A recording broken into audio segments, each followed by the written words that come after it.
राधे राधे दोस्तों, कैसे हो आप सभी। उम्मीद है अच्छे होंगे। मैं आपकी दोस्त भूमिका आपके लिए लेकर आई हूँ Shrimad Bhagavad Gita series. Last episode में हमने श्रीमद् भागवत गीता की सप्ताह विधि के बारे में जाना था। अब हम शुरू करने जा रहे हैं श्रीमद् भागवत गीता का अगला एपिसोड। जिन लोगों को पता नहीं है उनको मैं बता दूं कि मैंने श्रीमद् भागवत गीता सीरीज स्टार्ट की है। इसमें व्यास पुत्र सुखदेव जी द्वारा महाराज परीक्षित को सुनाई गई मोक्षदायी पावन कथा है। तो दोस्तों, आगे की श्रीमद् भागवत गीता से जुड़ी हुई बातें जानते हैं। इस जानकारी के बाद श्रीमद् भागवत गीता की कहानी शुरू करेंगे। तो दोस्तों, शुरू करते हैं। दोस्तों, आज के इस एपिसोड में भगवान के श्रीमुख से ब्रह्मा जी के प्रति कथित श्रीमद् भागवत महात्म्य। जग विख्यात श्रीमद् भागवत नामक पुराण का प्रतिदिन श्रद्धायुक्त होकर श्रवण करना चाहिए। यही मेरे संतोष का कारण है। जो मनुष्य प्रतिदिन भागवत पुराण का पाठ करता है उसे एक एक अक्षर के उच्चारण के साथ कपिला गोदान करने का पुण्य प्राप्त होता है। जो प्रतिदिन भागवत के आधे श्लोक या चौथाई श्लोक का पाठ अथवा श्रवण करता है उसे 1000 गोदान का फल मिलता है। पुत्र, जो मनुष्य प्रतिदिन पवित्र चित्त होकर भागवत के एक श्लोक का पाठ करता है वह 18 पुराणों के पाठ का फल पा लेता है। जहाँ नित्य मेरी कथा होती है वहाँ विष्णु, पार्षद, प्रहलाद आदि विद्यमान रहते हैं। जो मनुष्य सदा मेरे भागवत शास्त्र की पूजा करते हैं वे कली के अधिकार से अलग हैं। उन पर कली का वश नहीं चलता। जो मनुष्य अपने घर में वैष्णव शास्त्रों की पूजा करते हैं वे सब पापों से मुक्त होकर देवताओं द्वारा पूजे जाते हैं। जो कलयुग में अपने घर के भीतर प्रतिदिन भागवत शास्त्र की पूजा करते हैं वे कली से निडर होकर ताल ठोकते और उछलते कूदते हैं। मैं उन पर अत्यंत प्रसन्न रहता हूँ। पुत्र, मनुष्य जितने दिनों तक अपने घर में भागवत शास्त्र रखता है उतने समय तक उसके लिए पितर दूध, घी, मधु और मीठा फल खाते हैं, वे मीठा जल पीते हैं। जो लोग विष्णु भक्त पुरुष को भक्ति पूर्वक भागवत शास्त्र समर्पण करते हैं वे हजारों करोड़ों कल्पों तक मेरे वैकुंठ धाम में वास करते हैं। जो लोग सदा अपने घर में भागवत शास्त्र का पूजन करते हैं वे मानो एक कल्प तक के लिए संपूर्ण देवताओं को तृप्त कर देते हैं। यदि अपने घर पर भागवत का आधा श्लोक या चौथाई श्लोक भी रहे तो यह बहुत उत्तम बात है।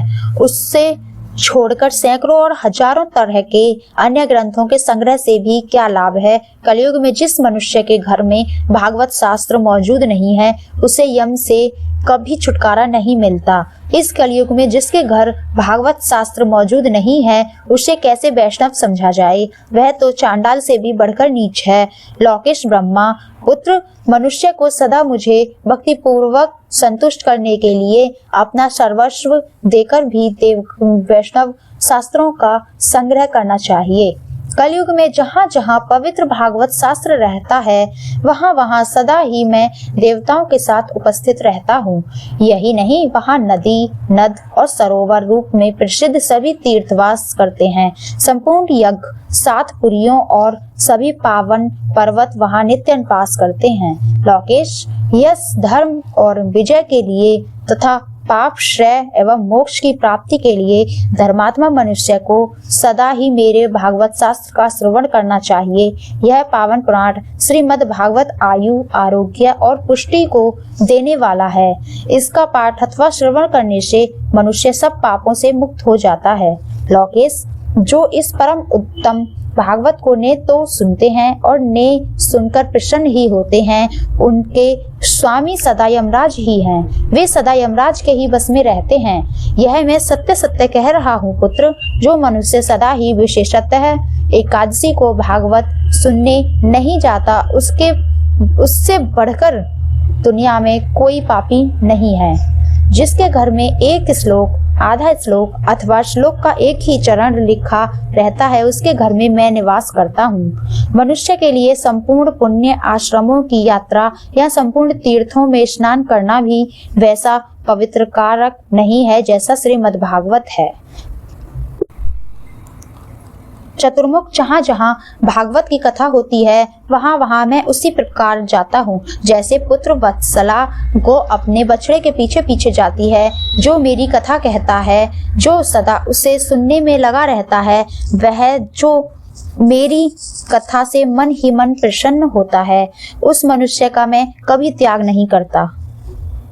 पुत्र जो परम पुण्य में श्रीमद् भागवत शास्त्र को देखकर अपने आसन से उठकर खड़ा नहीं हो जाता, उसका 1 वर्ष का पुण्य नष्ट हो जाता है। जो श्रीमद् भागवत पुराण को देखकर खड़ा होने और प्रणाम करने आदि के द्वारा उसका सम्मान करता है, उस मनुष्य को देखकर मुझे अनुपम आनंद मिलता है।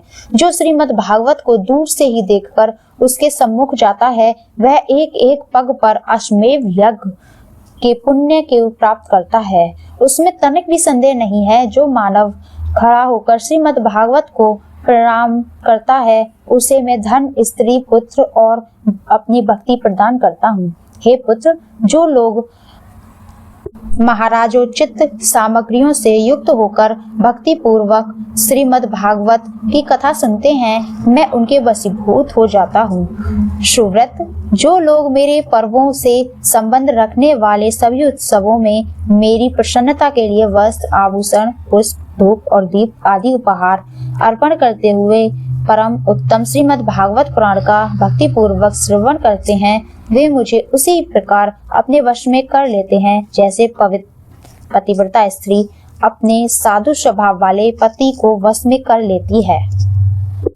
धन्यवाद दोस्तों। अगले एपिसोड में हम श्रीमद् भागवत महात्म्य का पहला अध्याय शुरू करेंगे।